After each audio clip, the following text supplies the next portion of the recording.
పాపం వసంత. మనిషి ప్రాణం కన్నా పరువు ముఖ్యం కాదని తల్లిదండ్రులు గుర్తించనంతకాలం ఎందరో వసంతలు. తిలక్ గారి అమృతం కురిసిన రాత్రి కవితల్లో కొన్ని వాక్యాలు.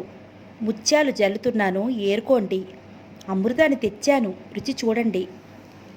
అమృతం కురిసిన రాత్రి, అందరూ నిద్రపోతున్నారు. నేను మాత్రం తలుపు తెరిచి ఇల్లు విడిచి ఎక్కడికో దూరంగా కొండ దాటి కోన దాటి వెన్నెల మైదానంలోకి వెళ్ళి నిలుచున్నాను. ఆకాశం మీద అప్సరసలు వొయ్యారంగా పరుగులెత్తుతున్నారు.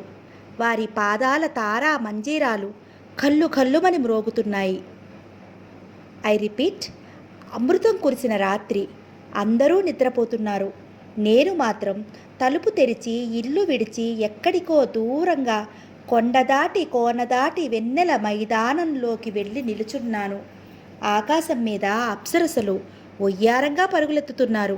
వారి పాదాల తారా మంజీరాలు కళ్ళు కళ్ళున మోగుతున్నాయి. ఇది కవిత ప్రారంభం మాత్రమే. మిగిలింది మీరే చదవండి.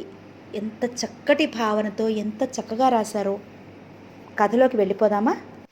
2 వారాలు తిరగకముందే ప్రీతికి శరత్చంద్రతో వివాహం అయిపోయింది.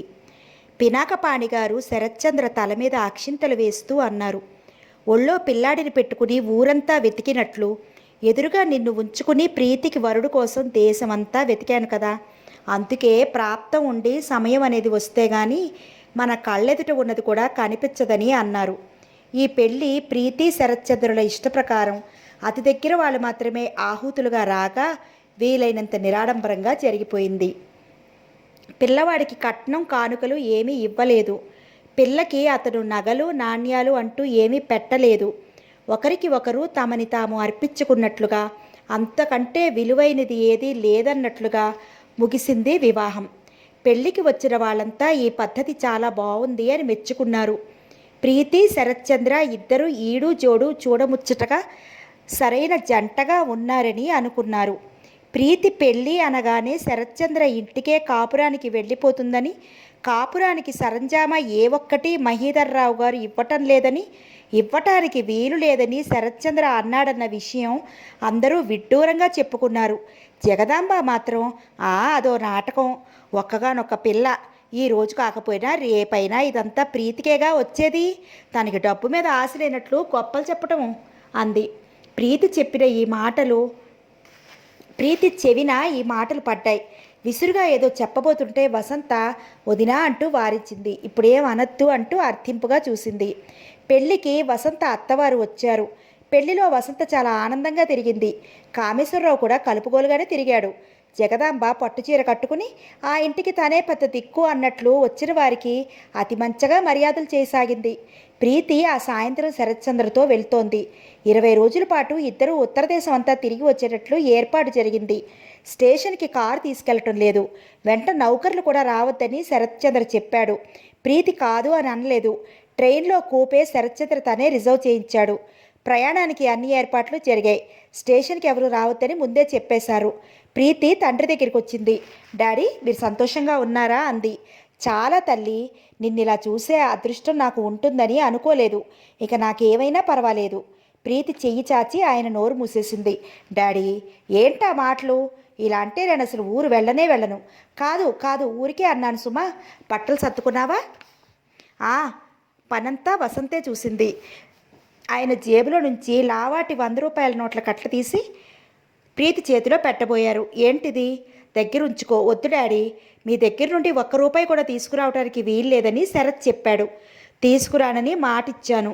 అప్పుడే అంత పరాయిగా అయిపోయానమ్మా. ఆయన నిష్ఠూరంగా చూశారు. లేదు డాడీ, అతని జీవితం పంచుకున్న నేను అతని పద్ధతిలోనే దానిని స్వీకరించదలుచుకున్నాను. నాకు ఏదైనా ఇబ్బంది అయితే తప్పక మీకు చెప్తాను అంది. స్టేషన్కి కూడా ఎవరూ రావద్దని శరత్ అన్నాడు. టాక్సీలో ప్రీతి శరత్చంద్ర వెళ్ళారు. శరత్చంద్ర తమ కోసం రిజర్వ్ చేసిన కూపేలోకి ఎక్కి ప్రీతికి ఎక్కటానికి చెయ్యి అందించాడు. అతను చెయ్యి అందుకుని లోపలికి వచ్చిన ప్రీతి ఒక్క నిమిషం దాన్ని చూస్తూ నిలబడిపోయింది. అక్కడ బెర్త్ నిండా పూలు పరిచి దండలు వేలాడతీసి ఉన్నాయి. మెత్తటి దిళ్ళు వేసి ఉన్నాయి. అక్కడ పుస్తకాలు పళ్ళు పెట్టున్నాయి. ఇదేంటి, రైల్వే కంపార్ట్మెంట్స్ ఇంత అందంగా ఉంటాయా? విస్తుపోతూ అడిగింది ప్రీతి. రైల్వేలో నా క్లయింట్ ఒకతను పనిచేస్తున్నాడు. అతను మనం ఇలా ఊరెళ్తున్నామని తెలిసి దీన్ని ఇలా అలంకరించాడు అన్నాడు. ట్రైన్ కదిలింది. ప్రీతి వచ్చి బెర్త్ మీద కూర్చుంది. శరత్ తలుపు వేసి వచ్చాడు. అతడు ప్రీతికి ఎదురుగా వచ్చి నిలబడ్డాడు. ట్రైన్ ఉయ్యాల్లా కదులుతూ వెళ్తోంది. ప్రీతి అతనినే చూస్తోంది. అతడు ప్రీతినే చూస్తున్నాడు. మెల్లగా ప్రీతి కళ్ళు క్రిందకి వాలాయి. అతను ఒక అడుగేసి దగ్గరికొచ్చాడు. ప్రీతి అతని కంఠం అస్పష్టంగా పలికింది. మరుక్షణంలో అతను కాళ్ళ మీద కూలబడి ప్రీతి ఒడిలో తలదాచుకున్నాడు. అతని చేతి వేళ్లు ప్రీతి చీర కుచ్చుల్ని గట్టిగా పట్టుకున్నాయి. ప్రీతి, ఇది నిజమేనా? నేను నమ్మలేకపోతున్నాను. ఇది నిజం కదూ? నిజమని చెప్పవు? చెప్పు. అతని కంఠం భావోద్వేగంతో కంపిస్తోంది. ప్రీతి వంగింది. రెండు చేతులతో తన ఒడిలో ఉన్న అతని ముఖం పట్టుకుని బలవంతంగా ఎత్తింది. అతని కళ్ళల్లోకి చూస్తూ, నిజం, నిజం, ముమ్మాటికి నిజం అంది. నేను ఇంత అదృష్టవంతుని ఎలా అయ్యాను? అతను నిస్సహాయంగా చూస్తూ అడిగాడు. నా కోసం జీవితం చేసిందేమో. ప్రీతి అతన్ని భుజాలు పట్టి లేవదీసింది. అతడు వివసుడైనట్లుగా చూస్తూ లేచి వచ్చి ప్రీతి ప్రక్కన కూర్చున్నాడు. ప్రీతి అతని చేతిని తన రెండు చేతుల్లోకి తీసుకుంది. అతని వైపు చూస్తూ నవ్వింది. ఆ నవ్వు సిగ్గుగా ఉంది, ముగ్ధ మనోహరంగా ఉంది, వెన్నెల వెలుగులా ఉంది. శరత్ సంకోచం క్రమంగా కరిగిపోతోంది. అతని చేతులు ప్రీతిని మెల్లగా అతి మెల్లగా దగ్గరికి తీసుకున్నాయి. అతని స్పర్శలో ఏ మహత్తు ఉందో హఠాత్తుగా ప్రీతికి తన శరీరం మనసు ఏకమై ఆనందపు కెరటంలా మారినట్లు అనిపించింది. వారిద్దరిని సుదీర్ఘ ప్రయాణం లాంటి భవిష్యత్తులోకి తీసుకెళ్తున్నట్లుగా ఉన్న ఆ రైలు ఆ క్షణంలో కలల ఉయ్యాలలా ఉంది. వసంత అత్తవారింటికి వచ్చింది. మహీధర్ రావు గారు వసంత పేరిట కొని ఇచ్చిన ఇంట్లోకి మారారు. పట్టుమని 10 రోజులు కూడా అత్తగారు భర్త వసంతని ఆత్మీయంగా చూడలేదు. చీటికి మాటికి వసంత ఏమీ అనకపోయినా, ఇదిగో ఇల్లు నీ పేరున ఉందని గర్వం పడుకో, నేను తలుచుకుంటే క్షణంలో ఇది నీ నుంచి లాగగలను అని భర్త బెదిరించేవాడు. వ్యాపారం పెడతానని 50,000 తీసుకున్నాడు. ఆ డబ్బు ఏమైందో తెలీదు. అతను మాత్రం ఏ వ్యాపారమూ మొదలు పెట్టలేదు.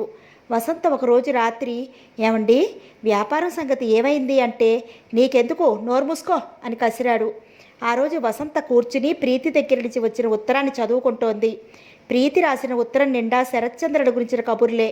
అందులో ఇలా ఉంది: వసు, శరత్చంద్రతో వివాహంతో నా జీవితమే మారిపోయినట్లుగా అనిపిస్తోంది.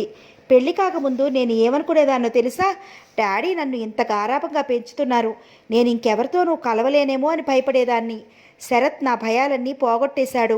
సరైన భర్త దొరికితే ఆడపిల్ల జీవితం ఎంత స్వర్గంగా ఉంటుందో స్వయంగా తెలుసుకుంటున్నాను. నేను నోరు విప్పి ఏంటి చెప్పనవసరం లేకుండానే నా మనసు అతనికి తెలిసిపోతుంది. నిన్న ఆగ్రా వెళ్ళాము. తాజ్మహల్ని వెన్నెల్లో అతని ప్రక్కన నిలబడి చూస్తుంటే నాకు దాని సౌందర్యం రెట్టింపైనట్లుగా అనిపించింది. ఢిల్లీ అంతా తిరిగాము. ఏంటో చాలా స్వేచ్ఛగా సుఖంగా ఉంది. దేనికోసము నాకు బెంగ కానీ ఆదుర్త కానీ లేదు. డాడీ ఎలా ఉన్నారు? డాడీ గుర్తుకొస్తుంటే నాకు చాలా దిగులు వేస్తుంది. నేను వట్టి స్వార్థపరురాల్ని కాబోలు ఇక్కడ ఇంత ఆనందంగా గడుపుతున్నాను. డాడీ అక్కడ ఒంటరిగా ఉన్నారు అనుకుంటాను. డాడీ గుర్తుకొస్తే మాత్రం రెక్కలు కట్టుకుని ఎగిరి వచ్చేయాలనిపిస్తోంది. అలాంటప్పుడు నా మనసు 2 భాగాలుగా మారిపోతోంది. ఒక భాగం డాడీ కావాలనిపిస్తోంది, మరో భాగం శరత్చంద్రని వదల్లేను అంటుంది. ఇదివరకు డాడీని వదిలి ఒక్కరోజు ఉండాలంటే ఎంతో గగనమయ్యేది. ఇప్పుడు చూడు ఎన్ని రోజులు దూరంగా ఉంటున్నానో. నేనేనా అని ఆశ్చర్యపోతూ ఉంటాను. బహుశా తల్లిదండ్రుల దగ్గర నుంచి పెళ్ళయి వెళ్ళేనా ప్రతి ఆడపిల్ల ఇలాగే అనుకుంటుందేమో. నేను త్వరలోనే వచ్చేస్తున్నాను. నువ్వెలా ఉన్నావు? డాడీని రోజు వెళ్ళి చూస్తున్నావా? నేను 2 సార్లు ఢిల్లీ నుంచి ఫోన్ చేసినప్పుడు నువ్వు ఇంత క్రితమే వెళ్ళావు అని డాడీ చెప్పారు. వసు, ఆడపిల్లకి పెళ్ళైతే భర్తతో శారీరకంగా మానసికంగా అతనిలో ఐక్యమైపోయినట్లు తృప్తి కలగాలి. లేకపోతే అది పెళ్ళే కాదు అంటాను. దానికి కాంట్రాక్ట్ అని పేరు పెట్టాలేమో. నేను నీకు 2 చీరలు కొన్నాను. నీకు ఆకుపచ్చ చాలా ఇష్టం కదా, ఆ రంగులో చాలా మంచి చీర దొరికింది. నీకు నల్లపూసలతో ఉన్న ఒక గొలుసు కూడా కొన్నాను. శరత్ వీటిని నీకు కానుగ్గా ఇమ్మని నాకు కొనటానికి డబ్బు ఇచ్చాడు. నువ్వెలా ఉన్నావు? సుఖంగానే ఉండి ఉంటావని ఆశిస్తున్నాను. ఎప్పుడెప్పుడు నిన్ను చూస్తానా, నీతో ఎన్నెన్ని కబుర్లు చెప్తానా అని తహతహలాడిపోతున్నాను. నీ ప్రీతి. ఏంటా ఉత్తరం? కఠినంగా వినిపించింది. వసంత తలెత్తి చూసింది. ఎదురుగా కామేశ్వరరావు నిలబడి ఉన్నాడు. వసంత ఇవ్వకుండానే అతను విసురుగా చేతుల్లోంచి లాగి తీసి చదివాడు. ఆ ఉత్తరం చదవటం పూర్తి చేసేసరికి అతని కళ్ళ నిండా ఈర్ష్య రెపరెపలాడుతోంది. ఇలాంటి ఉత్తరాలన్నీ చదివి ఊళ్ళో వాళ్ళందరి బొగుళ్ళు మంచివాళ్ళు, నేను చెడ్డవాణ్ణి అని నువ్వు అనుకోకు. ఆ శరత్గాడు చూడటం ఒక గొప్ప, అంత డబ్బుంటే ఎవరైనా నెత్తిన పెట్టుకుంటారు అంటూ ఆ ఉత్తరాన్ని చించి ముక్కలు చేయసాగాడు. వసంత అతి ప్రియమైన వస్తువు నాశనం అవుతుంటే చూడలేని వ్యక్తిలా అతడి మీద పడి లాక్కోపోయింది. అతన్ని తోసింది, భుజాల మీద కొట్టింది. అతను ఒక్క తోపు తోశాడు. వసంత వెళ్ళి గోడ కొట్టుకుని ఆగింది. నీకెంత ధైర్యమే, నన్ను కొడతావా? ఉండు, నీ పని చెప్తాను. కామేశ్వరరావు వెళ్ళి బెల్ట్ తీసుకొచ్చాడు. వసంత అతన్ని చూస్తోంది. అతడి చేతిలో బెల్టు వసంత ఒంటి మీద ఫెడీ ఫెడీమని తగిలింది. వసంత ఆ దెబ్బలకి తాళలేక క్రింద కూలపడి ముఖానికి చేతులు అడ్డు పెట్టుకుంది. దెబ్బలు తగలడం ఆగాయి. వసంత వెక్కుతోంది. కొద్దిసేపు అయింది. క్రింద కూలబడి మోకాళ్ళ మధ్య తలదూర్చుకుని నిశ్శబ్దంగా ఏడుస్తున్న వసంత మీద ఒక్కసారిగా మీద నీళ్లు కుమ్మరించినట్లు అవతంతో గబాలన తలెత్తింది. కామేశ్వరరావు డబ్బాతో కిరసనాయిలు కుమ్మరిస్తున్నాడు. ఆ వాసనకి ఉక్కిరిబిక్కిరవుతూ గబాలన లేచింది.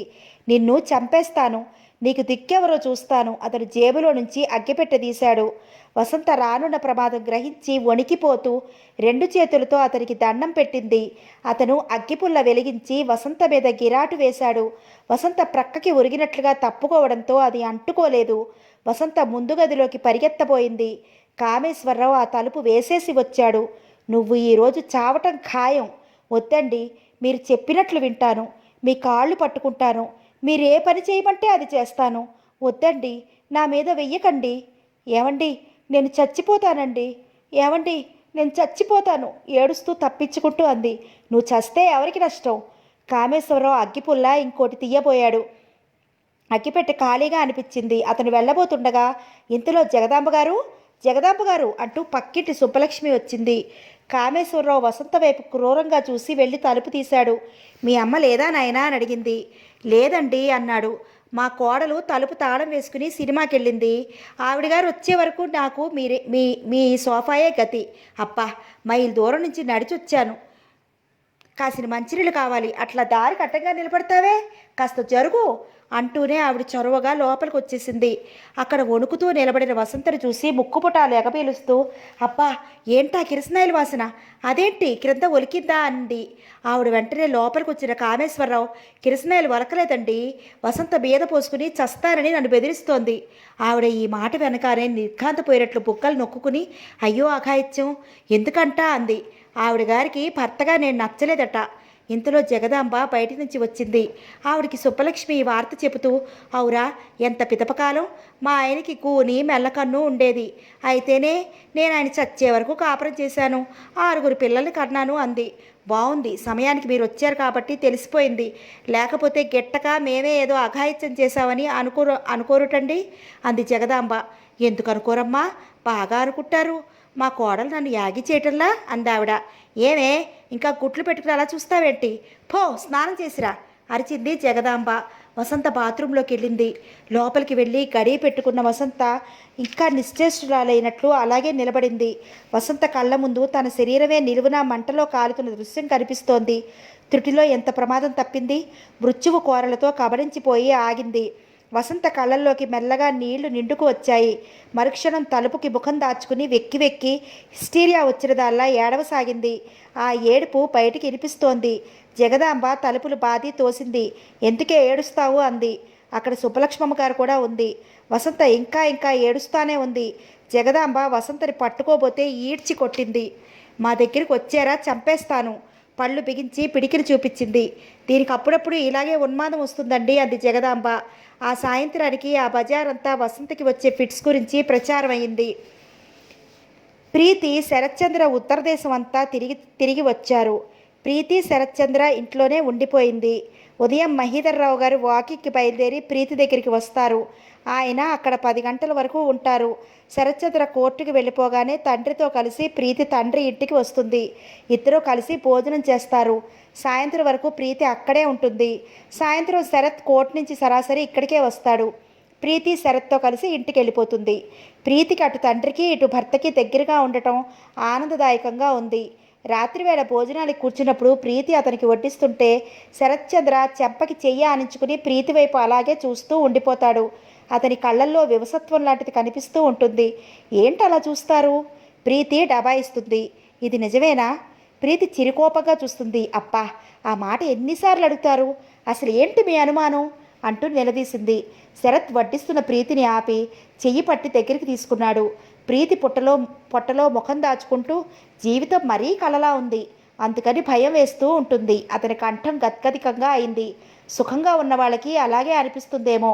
ఒక్కోసారి నాకు కూడా అదే ఆలోచన వస్తుంది. పెళ్ళి అంటే ఇంత మధురంగా హాయిగా ఉంటుందని అనుకోలేదు నేను. ప్రీతి, నువ్వు నిజంగా చాలా ఆనందంగా ఉన్నావా? చాలా. దేనికి లోటు అనిపించడం లేదు కదా? చిన్నప్పుడు నేను చాలా కష్టపడ్డాను. ఎంతో ఓర్పుతో ఆ బాధలు భరించాను. బహుశా నా ఓర్పుకి మెచ్చి భగవంతుడు నాకు నిన్ను కానుగ్గా ఇచ్చాడేమో. మీ సంగతి సరే, పోనీ అలాగే అనుకుందాం. మరి నా సంగతి ఏంటి? నేనేం కష్టపడలేదే అంది. నువ్వు చాలా మంచిదానివి కాబట్టి. అలాగా? ప్రీతి నవ్వింది. లెండి, అన్నం చల్లారిపోతోంది. ఇద్దరూ భోజనానికి కూర్చుంటే సగం భోజనం శరత్ తనే ప్రీతి నోటికి తినిపిస్తాడు. ప్రీతికి అతను చేసే గారాబం గమ్మత్తుగా అనిపిస్తుంది. ఒక్కొక్క రోజున ఎప్పుడైనా ఒక రాత్రివేళ దాహంతో మెలకు వచ్చి కళ్ళు తెరిచి చూస్తే ప్రీతి చెయ్యి శరత్చంద్ర గుండెల మీద అతని రెండు చేతుల మధ్య బంధించబడి ఉంటుంది. అది చూస్తే ప్రీతికి నవ్వొస్తుంది, జాలి కూడా వేస్తుంది. ప్రీతి కారణం అడిగితే అతను, నాకు తెలియదు ప్రీతి, నేను ఇన్నాళ్ళు ఒంటరితనం అనే భూతం చేత బెదిరించబడ్డాను. నీ రాక గమ్మత్తుగా ఆ భూతాన్ని తరివేసింది. ఇదివరకు రాత్రివేళ పడుకుంటే నాకెంతో దిగులుగా అనిపించేది. ఈ ప్రపంచంలో నేను ఒంటరి వాడిని, నాకెవ్వరూ లేరు అనిపించేది. ఇప్పుడు అలా ఉండదు. నా పక్కన నిద్రలో ఉన్న నిన్ను చూస్తుంటే నాకు కొండంత అండ ఉన్నట్లుగా అనిపిస్తుంది. ఎంతో హాయిగా ఉంటుంది. అందుకే నీ చేతిని పట్టుకుని నా గుండెల మీద పెట్టుకుంటే నాకు నిశ్చింతగా నిద్ర పట్టేస్తుంది. ప్రీతికి ఒక్కోసారి అతని మాటలు అర్థం కానట్లే అనిపిస్తాయి. తను ఇన్నాళ్ళు ఒక్క తండ్రికే అపురూపం అనుకుంది. ఇప్పుడు శరత్చంద్రకి అంతకంటే రెట్టింపు అపురూపం అయినట్లుగా అనిపిస్తోంది. అతను కోర్టుకు వెళ్ళినా ఏ కాస్త సమయం దొరికినా ప్రీతికి ఫోన్ చేస్తాడు. అతను తనని అనుక్షణం అలా వెతుక్కోవటం ప్రీతికి ఎంత ఆనందంగా అనిపిస్తుందో. ప్రీతి వచ్చిన తర్వాత వసంత కామేశ్వరరావు వచ్చారు. వసంత ఎక్కువసేపు ఉండలేదు. ఒక పావుగంట కూర్చుని మళ్ళీ వస్తానులేండి అని కామేశ్వరరావు అనటంతో అతనితో పాటే లేచి వెళ్ళిపోయింది. వసంత మారింది. ఇదివరకట్లా తనతో మనసు విప్పి మాట్లాడటం లేదు, ముభావంగా ఉండిపోయింది. ప్రీతికి వసంత ప్రవర్తన ఆశ్చర్యంగా అనిపించింది. వసంత ఇలా ఎందుకయిందో ప్రీతిని అదే ప్రశ్న వేధిస్తోంది. వసంత విషయం శరత్కి చెప్పింది. శరత్ అన్నాడు, చూడు, నువ్వు సంతోషంగా ఉన్నానని ఉత్తరాలు రాశానంటున్నావు. వసంతకి తన జీవితం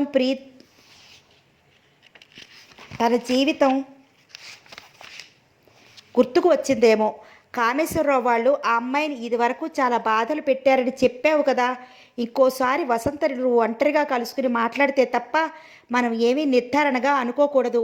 వాళ్ళు మాట్లాడవద్దని ఒత్తిడి చేస్తున్నారేమో అన్నాడు. వసంత, ఏంటమ్మా అలా ఉంది? అసలు మాటే మాట్లాడటం లేదు అన్నారు మహీధర్రావు గారు.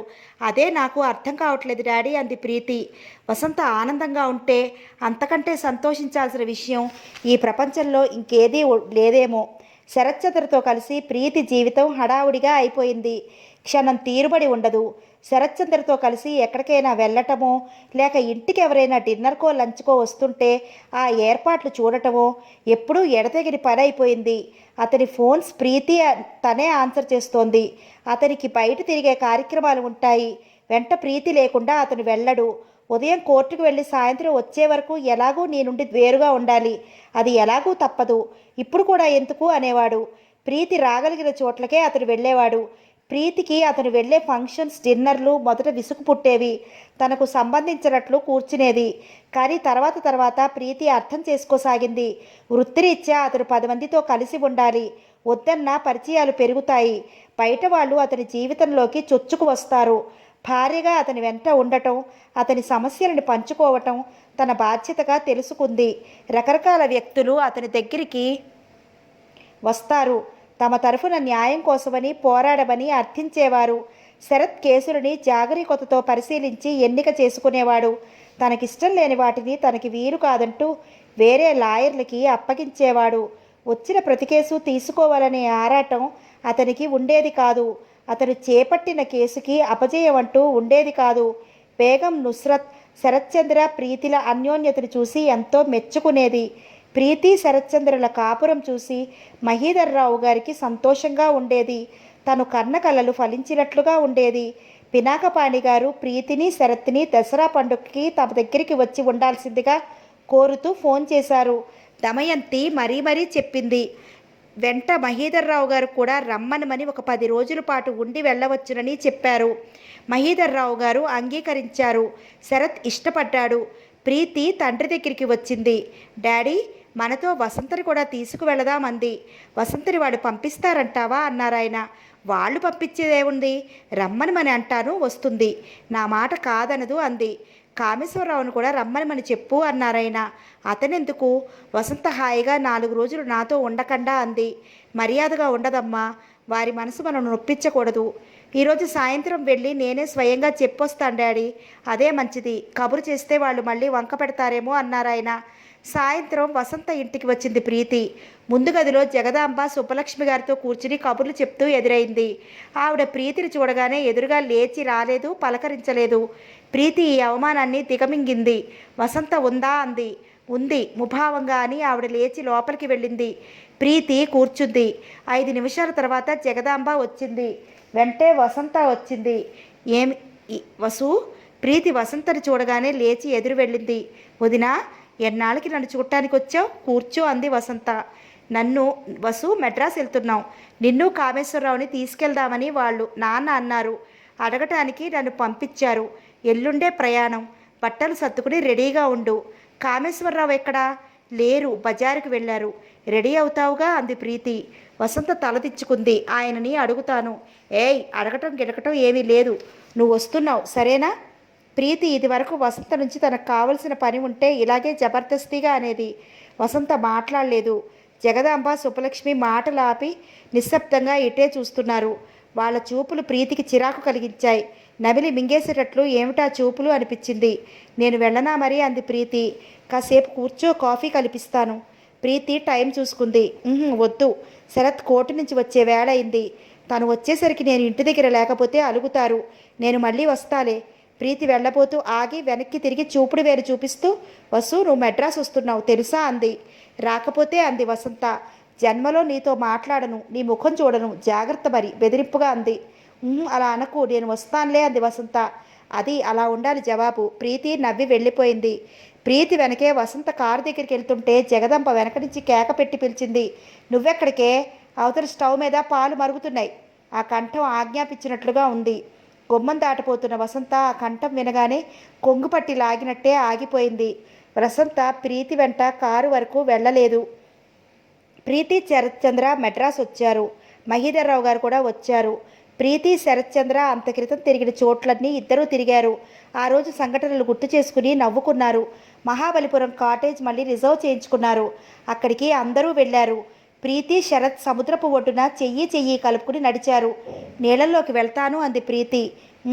చెయ్యి పట్టి అన్నాడు. ఎందుకని? అప్పుడు జరిగిన ప్రమాదం గుర్తుకొస్తే ఒళ్ళు జలధరిస్తోంది. అప్పుడు తెలియదు కాబట్టి సరిపోయింది. అమ్మో, ఇప్పుడైతేనా అన్నాడు. ప్రీతి నవ్వింది. ఇద్దరు ఇసుకలో కూర్చున్నారు. ప్రీతి దూరంగా ఒడ్డుకు కొట్టుకొస్తున్న గవ్వని చూస్తూ అది నాకు కావాలి అంది. శరత్చంద్ర లేచి వెళ్ళాడు. అతను దాన్ని తీసుకొచ్చే లోపల ప్రీతి గబగబా నీళ్ళల్లోకి నడిచి కాళ్ళు తడుపుకుంది. ప్రీతి అతను అరిచాడు. ప్రీతి నవ్వుతూ నీళ్ళలోకి వెళ్ళింది. అతను పరిగెత్తుకు వచ్చి ప్రీతిని గట్టిగా పట్టుకున్నాడు. ప్రీతి కిలకిలా నవ్వుతూ అతని కౌగిలిలో బందీ అయిపోయింది. గువ్వలా ఒదిగిపోయింది. వద్దంటుంటే ఏంటా పని అన్నాడు. నీ కంగారు చూడాలనిపిస్తోంది. నా కోసం మీరు అలా తల్లడిల్లుతుంటే నాకేంటో థ్రిల్లింగ్గా ఉంటుంది. నీ మొహం, అలాంటి పిచ్చి ఆలోచనలు ఎప్పుడు తమాషాకి కూడా చెయ్యకు అన్నాడు అతడు ప్రీతిని గుండెలకి అవతుపుకుంటూ. ప్రీతి, ఇదివరకు నువ్వు లేకుండా నా జీవితం ఎలా గడిచిందో ఏమో నాకు తెలియదు. ఇప్పుడు మాత్రం నిన్ను విడిచి ఒక్క క్షణం కూడా ఉండలేను. నా గుండెల్లో ఊపిరివి నువ్వు అనిపిస్తుంది అన్నాడు. ఎదురుగా వీస్తున్న గాలికి ప్రీతి పైట రెపరెపలాడుతూ ఎగురుతోంది. అతని చుట్టూ చెల్లాచెదురుగా ఎగురుతోంది. ప్రీతికి ఆ క్షణంలో శరత్చంద్ర ఈ ప్రపంచంలోకెల్లా అతి ప్రియమైన వ్యక్తిగా అనిపించాడు. అతనితో తన జీవితం విడదీయలేని అనుబంధంలా పెనవేసుకున్నట్లుగా అనిపించింది. ఇద్దరూ చెయ్యి చెయ్యి పట్టుకుని సుందరలోకాల్లో నడుస్తున్న స్వప్నమూర్తుల్లా కాటేజీ వైపు వచ్చారు. అక్కడ పిరాకపాణి కూర్చుని ఉన్నారు. మహీధర్రావు గారు పోనులో పులిలా అటు ఇటు తిరుగుతున్నారు. ఆయన మధ్యలో ఆగి తల విదిలిస్తూ నేను నమ్మలేకుండా ఉన్నాను అంటున్నారు. ఆయన ముఖం నిండా చెమటలు కారుతున్నాయి. ఆయన నడక ఆందోళనగా ఉంది. ప్రీతిని చూడగానే దమయంతి పరుగులాంటి నడకతో ఎదురు వచ్చి ప్రీతి చెయ్యి గట్టిగా పట్టుకుంటూ, ప్రీతి, ఇది విన్నావా? హనుమయ్య ఫోన్ చేశాడు. వసంత చచ్చిపోయిందట. కిరసనాయిలు పోసుకుని కాల్చుకుని ఆత్మహత్య చేసుకుందట. గురువారం పోయిందట. వాళ్ళు మనకి కనీసం ఫోన్ అయినా చెయ్యలేదు అంది. ఏంటి ఆంటీ? ప్రీతి నిలువున నీరవుతున్నట్లుగా అంది. నిజం తల్లి, హనుమయ్య మనకి నిన్నటి నుంచి ఫోన్ చెయ్యాలని తల్లడిల్లిపోతున్నట్ట. టెలిగ్రామ్ ఇప్పించానంటున్నాడు. మనకి అందలేదు. మనం ఇక్కడికి వచ్చిన తర్వాత వచ్చిందో ఏంటో. ప్రీతి కళ్ళు పెద్దవయ్యాయి. తండ్రి వైపు చూస్తూ, డాడీ, ఇది నిజమా అంది. నిజం, హనుమయ్య చెప్పాడు. శవదహనం కూడా అయిపోయిందట. ఇందులో ఏదో మోసం ఉంది. భగవాన్! ఆయన ప్రీతి చెయ్యి పట్టుకుని కుర్చీలో కూలబడి కళ్ళు మూసుకున్నారు. భగవాన్, ఇదేం వార్త? ఆయన తల్లడిల్లిపోతున్నట్టుగా అన్నారు. డాడీ, ప్రీతికి ఏడుపొచ్చేస్తోంది. శరత్ ప్రీతి భుజం మీద చెయ్యి ఆనించాడు. ప్రీతి, ఇలారా, కూర్చో, కంగారు పడకు. నేను హైదరాబాద్ ఫోన్ చేసి కనుక్కుంటాను అనునయంగా అంటూ ప్రీతిని చెయ్యి పట్టి అక్కడున్న కుర్చీలో కూర్చోపెట్టాడు.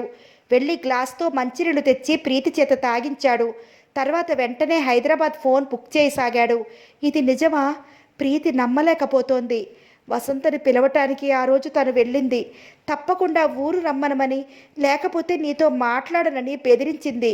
కామేశ్వరరావు వచ్చినా రాకపోయినా వసంతను తప్పకుండా వస్తుందని ప్రీతి నమ్మింది. ఆ రోజు ప్రయాణం అయ్యారు. కానీ కామేశ్వరరావు కానీ వసంత కానీ రాలేదు. హనుమయ్య చేత కబురు చేసింది. హనుమయ్య తిరిగొచ్చాడు. ఆ రారంటమ్మా అన్నాడు. ప్రీతికి చాలా కోపం వచ్చింది. రాదలుచుకోని వాళ్ళు ఆ మాట ముందే చెప్పచ్చుగా. తమకి ఆశ కల్పించడం దేనికి? ఆ క్షణంలో ప్రీతికి వసంత మీద చిరాకు కలిగింది. మరీ అంత నోరు లేని తనవైతే ఎలా? తన అభిప్రాయం నిర్మోహమాటంగా చెప్పటానికి ఏమైంది?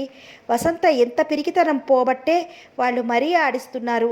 ప్రీతి మెడ్రాస్ బయలుదేరి వచ్చేసిందన్న మాటే గాని వసంత తనతో రాలేదని పీకుతూనే ఉంది. అసలు వసంత ఇదివరకులా లేదు, మారిపోయింది, ముభావంగా అయిపోయింది. ప్రీతిని ఈ సంగతి నిత్యం వేధిస్తూనే ఉంది. వసంత ఆత్మహత్య చేసుకుందా? అంత భరించలేని బాధ ఏమొచ్చింది? తనేమి దిక్కులేనిది కాదే. నా అనేవాళ్ళు, అండలేని వాళ్ళు ఆ పని చెయ్యాలి. వసంతకి ఆత్మహత్య చేసుకోవాల్సిన బాధ ఏమొచ్చింది? ఊళ్ళోనే ఉన్న తనతో చెప్పలేకపోయిందా? ఏంటో ఇదంతా అయోమయంగా ఉంది. హైదరాబాద్ వెళ్తే గానీ అసలు సంగతి ఏంటో తెలియదు. ప్రీతి, మహేధర్రావు, శరత్చంద్ర అప్పటికప్పుడు బయలుదేరి మెడ్రాస్ వచ్చేశారు. ఆ తర్వాత ఫ్లైట్లలో బయలుదేరి హైదరాబాద్ వచ్చేశారు. మీరు నాకు అసలు ఎందుకు కబురు చేయలేదు? వసంత ఆత్మహత్య చేసుకుని ఉంటే నేను వచ్చే వరకు శవాన్ని ఎందుకు ఉంచలేదు? మహేధర్రావు గారు కోపంతో అరుస్తున్నట్లుగా అడిగారు. ఆయన ముఖం ఆవేశంతో రక్తం చిందేటంత ఎర్రబడింది. అక్కడ ఆయనతో పాటు ప్రీతి, శరత్చంద్ర కూడా ఉన్నారు. ఎదురుగా కామేశ్వరరావు, జగదాంబ ఉన్నారు. తలుపు దగ్గర నిలబడి కామేశ్వరరావు చెల్లెళ్ళు చూస్తున్నారు. జగదాంబ మహీధర్రావు గారు కారు ఆగగానే బిగ్గరగా శోకాలు ప్రారంభించింది. నా కొంప నిలువునా ముంచేసింది. నా ఆడపిల్లలకు పెళ్ళిళ్ళు ఎలా అవుతాయి దేవుడా? ఆవిడని కాస్త పరిశీలనగా చూసిన ఎవరికైనా ఆవిడ శోకం అంతా నటన అని ఇట్టే తెలిసిపోతుంది. వసంత ఎప్పుడు చచ్చిపోయిందో వివరాలు అడిగారు మహీధర్రావు గారు. జగదాంబ తొణుకు పెణుకు లేకుండా చెప్పింది. ఆ రోజంతా అన్నం తినలేదు. దానికి అసలు కాపురానికి వచ్చినప్పటి నుంచి మా కుటుంబం నచ్చలేదు, మాలో ఇమడలేదు. తను చాలా డబ్బు గల ఇంట్లోంచి వచ్చిన దానిలా గర్విష్ఠగా ఉండేది. మేం తన్ని పల్లెత్తు మాట అనకపోయినా మేము నానా హింసలు పెట్టామని మీకు వచ్చి పితూరీలు చెప్పింది. మీకు చాలా డబ్బు ఉంది, మాకు ఇవ్వటానికి ఏడుస్తున్నారని అనేది. మేము డబ్బు కోసం బాధ పెడుతున్నట్టుగా చేసేది. ప్రీతి పెళ్ళైనప్పటి నుంచి మరీ మారిపోయింది. మావాడు తగిన భర్త కాదని, మాది దరిద్రపు కుటుంబం అని ఈసడించేది. ఇదివరకు 1-2 సార్లు ఇలాగే అఘాయిత్యం చేయబోతే నేను మా వారు రక్షించాం. మా పక్కిటి సుబ్బలక్ష్మి గారికి కూడా తెలుసు.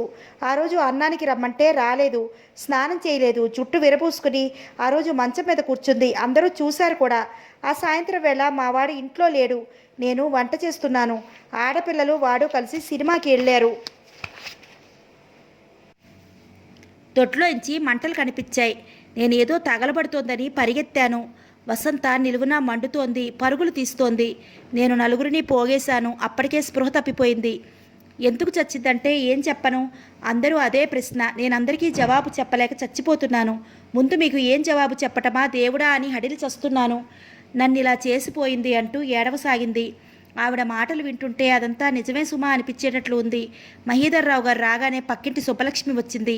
అవునండి అవునండి అంటూ ఆవిడ చెప్పిన ప్రతి మాటకి తాళం వేసినట్లుగా ధృవపరిచింది.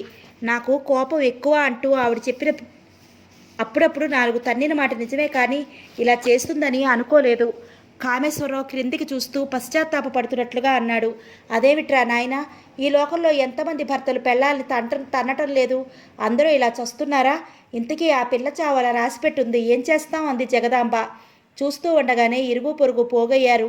మహీధర్రావు గారు ఆవేశంగా ఏదో అనబోతుంటే శరత్చంద్ర ఆయన చెయ్యి మీద చెయ్యి ఆనించి, ఆవేశపడకండి, వాళ్ళు చెప్పినది వినండి అన్నాడు. వాళ్ళు వసంత పెట్టె తెచ్చి చూపించారు. అందులో ఏమీ ఎవ్వరికీ ఉత్తరాలు లేవు. వసంత బాధపడుతోంది అన్న వాళ్ళ ఆరోపణకి ఆధారాలు. వాళ్ళు వసంత పెట్టె తెచ్చి చూపించారు. అందులో ఏవీ ఎవరికీ ఉత్తరాలు లేవు. వసంత బాధపడుతోంది అన్న వాళ్ళ ఆరోపణలకి ఆధారాలు ఏమీ లేవు. మహీధర్రావు గారు అతి కష్టం మీద కోపం ఆపుకున్నారు. నాకు ఎందుకు ఫోన్ చేయలేదు అన్న ఆయన నిష్ఠూరాన్ని వాళ్ళు మీరు ఫోన్లో దొరకలేదు అంటూ తప్పించుకున్నారు. అసలే కాలిపోయిన శవం, ఇంకా ఉంచితే కుళ్ళిపోతుంది, అందుకని దహనం చేశాము అని సంజాయిషీ ఇచ్చారు. ఇక వెళదామా డాడీ అంది ప్రీతి. అక్కడ ఉన్నందువల్ల, వాళ్ళతో మాట్లాడినందువల్ల ఏమీ ప్రయోజనం కనిపించలేదు. శరత్చంద్ర వారిని ఇంటికి తీసుకువచ్చేశాడు. ఆ రాత్రి ప్రీతి ఏడుస్తూ కూర్చుంది. శరత్చంద్ర అనునయంగా, ప్రీతి, వసంతకి ఏదో బాధ కలిగింది, అది మనం తెలుసుకోలేకపోయాం. నువ్విప్పుడు ఎంత దిగులుపడి ప్రయోజనం ఏమీ లేదు. వసంత ఆత్మహత్య చేసుకుందంటే నేను నమ్మను తల అడ్డంగా తిప్పుతూ గట్టిగా అంది. ఓకే, ఆత్మహత్య చేసుకోలేదు, సరేనా? అలాగే అనుకుందాం. మరి ఎలా చచ్చిపోయిందంటావు? వాళ్లే చంపేసి ఉంటారు. అది కావచ్చు, నేను కాదనను. వసంత ఆత్మహత్య చేసుకుందో హత్య చేయబడిందో మనం తెలుసుకుందాం. వసంత చావు ఆత్మహత్యో హత్యో ఆచూకీ తీద్దాం. నువ్వు ధైర్యంగా ఉండాలి. ఒకవేళ అది ఆత్మహత్య కాక హత్య అయి ఉంటే వసంత మరణానికి కారకులైన వారిని మనం వదలొద్దు. తగిన శిక్ష పడేలా చేద్దాం, సరేనా? నిజంగానా? ప్రీతి కళ్ళ నీళ్లతో ఆశగా చూసింది. నిజం, ఇందులో నేను చేయగలిగినంతా చేస్తాను. ప్రీతి, నువ్వెంత పిచ్చిదానివి. వసంత అంటే నీకు ఎంత ప్రాణమో నాకు తెలియదా? ఆ అమ్మాయి హఠాత్తుగా మృత్యువుకి బలైతే దానికి కారణాలు ఏంటో తెలుసుకోవాలనే బాధ్యత నాకు లేదా? అనునయంగా అన్నాడు. ప్రీతి అతని భుజాలు పట్టుకుని అతని గుండెల్లో ముఖం దాచుకుంది. వసంతది ఆత్మహత్య కాదు, నాకు తెలుసు. దానిని ఎవరో చంపేశారు. ఆ దోషులకి శిక్ష పడే వరకు నాకు నిద్ర పట్టదు అంది. నేను ఆ ప్రయత్నం చేస్తానని వాగ్దానం చేస్తున్నాను. నా మాట మీద నమ్మకం లేదా నీకు? భార్య గడ్డం పట్టి ఎత్తుతూ అడిగాడు. ప్రీతి అతని కళ్ళల్లోకి చూసింది. ఉంది అంది. ప్రీతి తలంటి పోసుకుని జుట్టు ఆరబెట్టుకుంటూ చిక్కు తీసుకుంటోంది. శరత్ అరగంట క్రితమే కోర్టుకు వెళ్ళాడు. ప్రీతి మనసంతా విషాదంగా ఉంది. ఏ పని చెయ్యబోయినా వసంతే గుర్తుకొస్తోంది.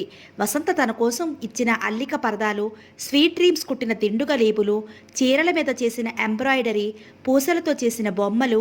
ఒకటేమిటి, ఎటు చూసినా వసంత నన్ను మర్చిపోతావా అన్నట్లు కనిపిస్తోంది. ప్రీతి పెళ్ళైన తర్వాత ఇక్కడికి వచ్చే ముందు వసంత తనే స్వయంగా ఈ ఇల్లంతా సర్దింది. వదినకి ఇది ఇష్టం, అలా ఉంటే నచ్చుతుంది అంటూ అలంకరణలు చేసింది. ప్రీతికి తెలియకుండా శరత్ వసంతను తీసుకుని బజారుకి వెళ్ళాడు. ప్రీతి మనసు ప్రీతి కంటే బాగా అర్థమైన వసంత ఆమె కోసం ఏ సదుపాయాలు కావాలో శరత్కి చెప్పి చేయించింది. ఆ ఇంట్లో మొదటి రోజున అడుగుపెట్టిన ప్రీతి ఆశ్చర్యపోయింది. ఈ ఇల్లు ఇప్పుడెలా మారిపోయింది, ఎప్పుడు ఇలా మారిపోయింది అంది. వసంత వెనక నుంచి ప్రీతిని కౌగిలించుకుని, నువ్వు ఈ ఇంటికి వస్తానని అన్నప్పుడే, వదినా నీకు బాగుందా లేదా చెప్పు, ఈ సెలక్షన్స్ అన్నీ నావే. శరత్ ఏమన్నారో తెలుసా? వసంత, డబ్బు కోసం చూడొద్దు, ప్రీతికి నచ్చేటట్లు ఉండాలి అన్నాడు.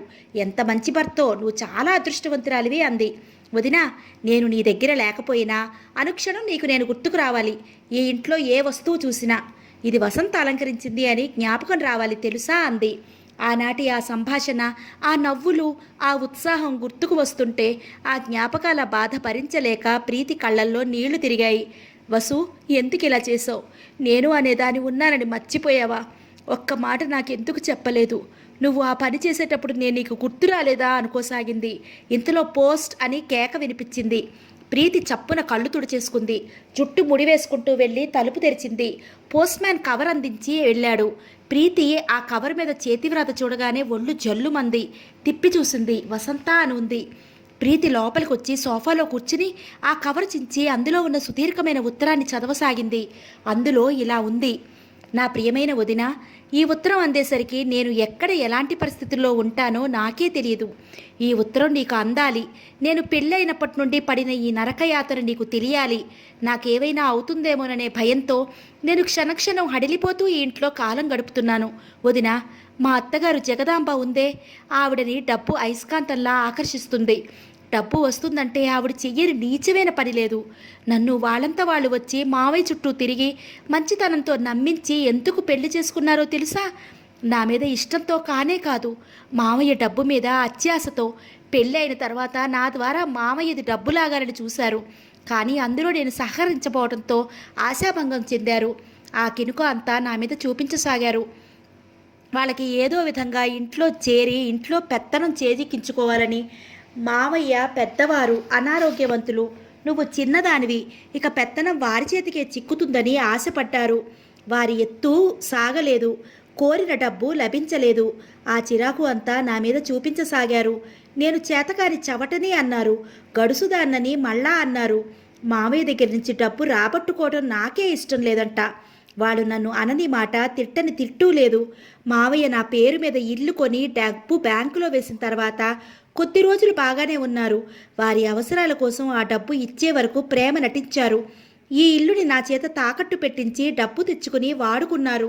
ఆ అప్పు తీరాలంటే ఈ ఇల్లు అమ్మాలి, నేను సంతకం పెట్టాలి. నేను పెట్టనని ఎదురు తిరిగాను. దానితో మళ్ళీ యుద్ధం ప్రారంభమైంది. మావయ్య ఇంట్లో చేరటానికి ఎప్పుడైతే అవకాశం లేకపోయిందో అప్పుడే నా మీద వారికి ఇంట్రెస్ట్ పోయింది. ఎప్పుడు ఎలా నన్ను వదిలించుకోవటమా అన్న తాపత్రయంలో పడ్డారు. నన్ను దుర్భాషలాడారు. చీటికి మాటికి ఏదో ఒక వంక పెట్టి కొట్టసాగారు. అలా బాధలు పెడితే నేను మీ దగ్గరికి పారిపోతానని వారి ఉద్దేశం. ఈసారి నేను మావయ్య దగ్గరికి పారిపోదలుచుకోలేదు. ఎందుకంటే క్రితంసారే నేను అలా చెయ్యటం చాలా పొరపాటు, అమాయకత్వం. నా అమాయకత్వం వల్ల మీకు చాలా బాధ కలిగించిన దాన్ని అయ్యాను. ఈసారి నా కంఠంలో ప్రాణం ఉండగా అలా చెయ్యకూడదు అనుకున్నాను. వాళ్ళు ఎన్ని బాధలు పెట్టినా అక్కడే ఉండాలని, ఆ ఇంట్లోనే నా జీవితం వెళ్ళదీయాలని నిశ్చయించుకున్నాను. వారికి నా ఈ ప్రవర్తన ఇంకా కోపం తెప్పించింది. మా అత్తగారికి దూరపు బంధువు రాజేశ్వరరావు గారు అని ఒక ఆయన ఉన్నారు. ఆయన ఈ మధ్యన పోయారు. ఆయనకి కూడా ఒక్కతే పిల్ల. ఆ అమ్మాయి పేరు జయ. జయకి తల్లి తప్ప ఇంకెవ్వరూ లేరు. ఆస్తి బాగా ఉంది. మా అత్తగారి కన్ను వాళ్ళ మీద పడింది. జయని మా ఇంటికి తీసుకొచ్చింది. ఆ అమ్మాయి మీద ఎక్కడ లేని ప్రేమ ప్రదర్శించసాగింది. నాతో వాళ్ళ అబ్బాయికి సుఖం లేదని చెప్పసాగింది. జయ జయ వాళ్ళమ్మ వీళ్ళ మాయలలో బాగానే చిక్కారు. ఆయనకి మెల్లకన్ను బాగా ఉంది. ఈ పిల్లకి పెళ్లి సంబంధాలు కుదరటం లేదు. నాలో లోపం ఉందని, నేను సంసార సుఖానికి పనికిరానని ఆయన నా మీద ప్రచారం మొదలుపెట్టాడు. జయ మీద వాళ్ళు చూపిస్తున్న అభిమానం చూస్తుంటే కసాయివాడు మరో బలిపశువుని తువ్వుతున్నట్లుగా ఉంది. నువ్వు మెడ్రాస్ వెళ్తున్నాను రమ్మనమని పిలిచావు. నన్ను వాళ్ళు వెళ్ళమనే అన్నారు. కానీ నేనే రాలేదు. నాకు ఈ ప్రపంచంలో దేని మీద ఆసక్తి లేదు. నాకెక్కడికి వెళ్ళాలని అనిపించటం లేదు. దానికి పెద్ద రగడైపోయింది. మా అత్తగారి తిట్లు, ఆయన దెబ్బలు నాకు నిత్య జీవితంలో భాగం అయిపోయాయి. నేను ఆ ఇల్లు వాళ్ళ పేరిట పెట్టే వరకు వాళ్ళు నన్ను బతకనిస్తారు. తరువాత నన్ను చంపేసినా ఆశ్చర్యం లేదు. నిన్న ఆయనకి నా మీద అనవసరంగా కోపం వచ్చింది. నా మీద కిరసనాయిలు పోశాడు. నిప్పు పుల్ల గీసి నా మీద పడేయబోయాడు. చచ్చిపోతానని ఎంత భయం వేసిందో. నా అదృష్టం కొద్దీ అదే సమయంలో ప్రక్కింటి సుబ్బలక్ష్మమ్మ గారు వచ్చారు. ఆవిడ కిరసనాయిలతో తడిసిన నన్ను చూసి ఆశ్చర్యపోతుంటే, నేను చావటానికి సిద్ధమవుతుంటే రక్షించారని ఆయన చెప్పాడు. ఆనాటి నుంచి నాకు కంటి మీద నిద్ర రాలేదు. ఎప్పుడో వీళ్ళు నన్ను చంపేసి నేనే చచ్చిపోయానని లోకాన్ని నమ్మించి చేతులు దులుపుకోగలరు. అందుకేనేమో నాకెప్పుడూ ఒకటే భయం. నీతో కూడా ఎప్పుడూ నేను భయం వేస్తూ ఉంటుంది వదినా అనేదాన్ని కదా. నువ్వు పిరికిమొహం అని నవ్వేదానివి. వదినా, నాకెందుకో చాలా భయం వేస్తోంది. ఒకవేళ ఎప్పుడైనా నాకేదైనా అయితే నోరు విప్పి చెప్పలేని పరిస్థితుల్లో నేను వెళితే నువ్వు వీళ్ళని వదలవద్దు. ఎందుకంటే మా అత్తగారి దృష్టిలో కోడలు అంటే ఒక తోటకూర కాడ. దాన్ని ఇట్టే చేతితో వంచొచ్చు, తరిగి వెయ్యొచ్చు అనుకుంటుంది. కోడలు అంటే ఇంటికి తెచ్చుకున్న ఇల్లాలు అని వీళ్ళు అనుకోరు. ఎన్ని రోజులు గడిచినా పరాయి ఇంటి బిడ్డే అనుకుంటారు. అసలు ఆవిడికి కొడుకు భార్యతో కాపురం చేస్తే గిట్టదు. ఏదో రకంగా సాధించి కొడుకు చేత కోడల్ని తన్నించాలి. అప్పుడు కానీ ఆవిడికి నిద్ర పట్టదు. వదిన, పెళ్ళైతే నా జీవితం నాకుంటుంది. మావయ్యకి తోడుగా ఉండి ఆయన సాధక బాధకాలు పంచుకోవచ్చు అనుకున్నాను. ఇంతకీ నేను చేసిన తప్పేంటి? మీ దగ్గర పెరగటం. నన్ను వాళ్ళెప్పుడూ వసంతగా చూడలేదు. మహీధర్రావు గారి దగ్గర పెరిగిన అమ్మాయిగానే భావిస్తారు. నా రూపంగా వాళ్ళకి డబ్బు రావాలి అనుకుంటారు. రాదు అంటే వాళ్ళకి చాలా కసి. నన్ను ఏం చెయ్యలేకపోతున్నారు. మా అత్తగారికి ఆ జగిరి కొడుక్కిచ్చి చేయాలని ఉంది. అది నా కంఠంలో ప్రాణం ఉండగా జరగనీయను. ఆ సంగతి వాళ్ళకి తెలుసు. వదినా, నేనిక్కడ ఎంత బాధపడుతున్నా దిగమింగి ఊరుకుంటున్నానే తప్ప మీ దగ్గరికి పరిగెత్తుకు రావటం లేదు. ఎందుకో తెలుసా? ఇప్పటికే మీరు నా కోసం ఇంత చేశారు. నా మూలంగా మీరు వీళ్ళ బాధలకి గురి అవటం ఎంతమాత్రం ఇష్టం లేదు. నాకెందుకు ఈ ఊహ పుట్టిందో నాకే తెలీదు. నీకు ఇలా ఉత్తరం రాసి ఉండాలని మరీ మరీ అనిపిస్తోంది. నీకెదురుగా చెప్పలేని విషయాలు ఇలా ఉత్తరంలో రాయగలనని అనిపిస్తోంది. వదినా, నిన్ను చూస్తుంటే చాలా ముచ్చటగా అనిపిస్తోంది. శరత్చంద్రకి నువ్వంటే ఎంత ప్రాణం కదూ. ఏ ఆడపిల్లకైనా పెళ్ళి అంటూ అయితే డబ్బున్నా లేకపోయినా అనురాగమూర్తి లాంటి భర్త దొరకాలి. అప్పుడే జీవితానికి అర్థం కనిపిస్తుంది. మాలాంటి వాళ్ళవి జీవితాలు కానే కావు. వదిన, మా అత్తగారు ఆడపడుచులు సినిమాకి వెళ్ళారు. నాకేవీ తోచక ఈ పిచ్చి ఉత్తరం రాస్తున్నాను. ఇందులో విషయాలు పెద్ద ముఖ్యమైనవి లేకపోవచ్చు. అప్పుడప్పుడు ఇలా రాస్తూనే ఉంటాను. ఈరోజు ఎదురింటి సుబ్బలక్ష్మి గారి అమ్మాయి పాపనెత్తుకుని అత్తవారింటికి వెళ్తోంది. నేను కిటికీలో నుంచి ఆ దృశ్యం చూస్తుంటే నా కళ్ళలో నుంచి గిర్రున నీళ్లు తిరిగాయి. నాకు కూడా అలాంటి ఒక చిన్న పాప ఉంటే ఎంత బాగుంటుంది. అప్పుడు వీళ్ళు ఎంత నరకం పెట్టినా నేను బాధపడను. నా జీవితానికి తోడు ఉంటుంది. అది జరిగినా బాగుండును అనిపిస్తోంది. నాకు ఈ నెల తప్పింది, చూడాలి. వచ్చే నెల కూడా ఇలాగే జరిగితే నీకు ఈ శుభవార్త తెలుపుతాను. నీకు ఈ ఉత్తరం రాయటం చూస్తే మా అత్తగారు చంపేస్తుంది. అందుకని రహస్యంగా సుబ్బలక్ష్మమ్మ గారి మనవడి ద్వారా పోస్టులో వేయిస్తున్నాను. ఇది నీకు అందుతుందనే ఆశిస్తున్నాను. వదినా, ఏంటి వెధవ ఉత్తరాలు అని విసుక్కోకు. మెడ్రాస్ నీతో రాలేదని నా మీద కోపం తెచ్చుకున్నావా? నాతో నిజంగా మాట్లాడవా? నా ముఖం నిజంగా చూడవా? నేనే వచ్చి నిన్ను చూస్తానులే. నన్ను చూస్తే నీకు ఎంత కోపం ఉన్నా మంచులా కరిగిపోతుంది అని నాకు నమ్మకం. ఒకవేళ నేను రాలేకపోతే ఈ ఉత్తరం చదువుతావుగా. మా రాక్షసులు పెట్టిన ఇబ్బంది వల్ల రాలేకపోయానని అనుకోవదినా. నువ్వు నాకు అనుక్షణం గుర్తుకు వస్తావు. మనిద్దరం కలిసి గడిపిన ఆ దివ్య స్మృతుల్లోనే నేను జీవిస్తున్నాను. అందుకే ఈ బాధలు తట్టుకోగలుగుతున్నాను. ఎవరికైనా బాధలు అనేవి ఎల్లవేళలా ఉండవు. ఎప్పుడో ఒకసారి అవి మంచులా విడిపోతాయి. నా బాధలు కూడా ఎప్పుడో తెల్లవారుతాయి. నేను సుఖంగా, నిశ్చింతగా, ఆనందంగా ఉంటాను. నాకు భవిష్యత్తు మీద గొప్ప ఆశ, నమ్మకం ఉన్నాయి. కామేశ్వరరావు కాస్త మారితే నా జీవితం చాలా బాగుంటుంది. ఆ ఆశతోనే నేను సహనంగా జీవితం గడుపుతున్నాను. వదినా, నీలాంటి స్నేహితురాలు తోడు ఉండగా నేనెందుకు భయపడాలి అని అప్పుడప్పుడు నాకు నేను గట్టిగా చెప్పుకుని ఊరడించుకుంటూ ఉంటాను. నాకు తెలుసు ఈ బాధలైనా నేనెందుకు పడుతున్నాను. ఇవి మీకు తెలియజేయలేదు కాబట్టి. తెలిస్తే మీరు నన్ను ఒక్క క్షణం కూడా ఇక్కడ ఉండనివ్వరు. అందుకని నేను కాస్త ఇబ్బంది కలగగానే పరిగెత్తుకుని రాకూడదు కదా. అందుకే ఓర్పుతో నా రక్తంలో ఆఖరి పొట్టు వరకు వెచ్చించి ఈ బాధలు సహించడానికే ప్రయత్నిస్తున్నాను. వదినా, నువ్వు నన్ను కోపగించుకుంటున్నావో మెచ్చుకుంటున్నావో నాకు తెలిస్తే బాగుండును. నువ్వు మెడ్రాస్ నుంచి వచ్చిన తర్వాత ఈ ఉత్తరం చదివిన వెంటనే నాకు కబురు చెయ్యవు. నేను చేస్తున్న ఈ పని, నేను చూపుతున్న ఈ సహనం సరైనదే అని నీ నోటి వెంట వింటే గానీ నాకు తృప్తిగా ఉండదు. ఇట్లు నీ వసంత. ఆ సాయంత్రం శరత్చంద్ర రాగానే ప్రీతి ఎదురుగా పరిగెత్తింది. ఎలా ఉన్నావు? ఉదయం వెళ్ళేటప్పుడు దిగులుగా ఉన్న ప్రీతిని అతను వదిలి వెళ్ళాడు. మధ్యాహ్నం అతను ఫోన్ చేయడానికి కూడా వీలు కలగలేదు. వసంత దగ్గర నుంచి ఉత్తరం వచ్చింది అంది ప్రీతి. వసంత దగ్గర నుంచా? అతడు నిరుత్తరుడైనట్లు చూశాడు. అవును. ప్రీతి అతని చెయ్యి పట్టి లాక్కెళ్ళి వసంత రాసిన ఉత్తరం చూపించింది. అతను ఆ ఉత్తరాన్ని ఆశాంతం చదివాడు. ఇప్పుడు నిర్ధారణగా వాళ్లే వసంతని చంపి ఉంటారని తెలుస్తుందిగా అంది. శరత్చంద్ర తల ఊపాడు. అతను బట్టలు మార్చుకుంటుంటే ప్రీతి వెళ్ళి కాఫీ కలిపి తీసుకొచ్చింది. మీరు ఏవైనా సరే వసంత ఆత్మకి శాంతి కలిగేలా చెయ్యాలి. ఒకవేళ నిజంగా వాళ్ళు వసంతని చంపి ఉంటే దానికి తగిన శిక్ష పడేటట్లు చూడాలి. అంతవరకు నాకు మనశ్శాంతి ఉండదు. ఆవేశంగా అంటున్న ప్రీతిని అతను దగ్గరికి తీసుకున్నాడు. ప్రీతి, నేను చేయగలిగిందంతా చేస్తాను. ఆ మాట నీకు అప్పుడే చెప్పాను కదా అన్నాడు. ఆ సాయంత్రం మహీధర్రావు గారు వచ్చారు. ఆయన కూడా వసంత రాసిన ఉత్తరం చదివారు. అది చదువుతుంటేనే ఆయన కళ్ళల్లో నీళ్లు నిండుకు వచ్చాయి. ఆ ఉత్తరం శరత్ చేతికిస్తూ, అసలు ఈ తప్పంతా నాదయ్యా. ఆ రోజు వసంతని అత్తవారింటికి పంపవద్దని ప్రీతి దెబ్బలాడింది. కానీ నేనే ప్రీతి మాటలు వినలేదు. లోకం కోసం వెరిచాను. నా భయం వసంత నిండు ప్రాణాన్ని పలుకొంది. నా మనసు బాధ పెట్టలేక వసంత మళ్ళీ సహనంతో అత్తవారింటికి వెళ్ళింది. ఆ రోజే నేను ఈ లోకం గురించి ఆలోచించకుండా వసంత గురించే ఆలోచించి ఉంటే ఇంత దారుణం జరిగేది కాదు. ఈ ప్రపంచంలో అన్నిటికంటే అపురూపమైనది మనిషి ప్రాణం. దానికి విలువ ఇవ్వటం మానేసి మనం మిగతా అన్నిటికీ విలువలిస్తున్నాం అన్నారు. డాడీ ప్రీతి దగ్గరికి వచ్చి తండ్రి భుజం మీద చెయ్యి ఆనించింది. వసంత మరణానికి ఆయన ఎంత కృంగిపోతున్నారో ప్రీతికి బాగానే అర్థమైంది. తన పిరికితనం అసక్తత వల్ల వసంతకి అలాంటి దుర్మరణం వచ్చిందని ఆయన అనుకుంటున్నారు. ఈ ఆలోచనతో ఆయన తనని తాను క్షమించుకోలేకపోతున్నారు.